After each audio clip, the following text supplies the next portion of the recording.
Woman shot dead at St. Anne home after returning from church. Men posing as passengers kill taxi driver. Body of unidentified man found along road in St. Elizabeth.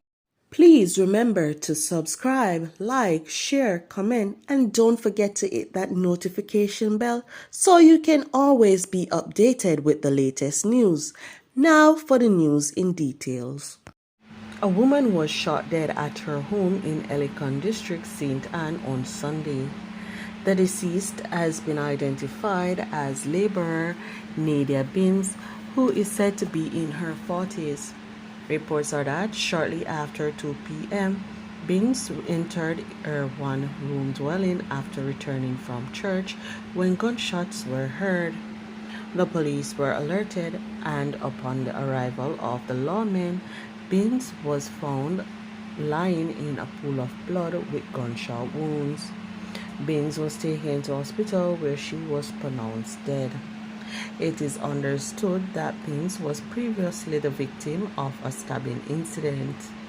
Investigations are ongoing. A taxi operator is now dead after men reportedly posing as passengers shot him on Tuesday afternoon. The gun attack occurred at the intersection of Mountain View and Windward Road in Kingston. The taxi driver has reportedly been identified as Kemar Minot. More details to come following further investigations.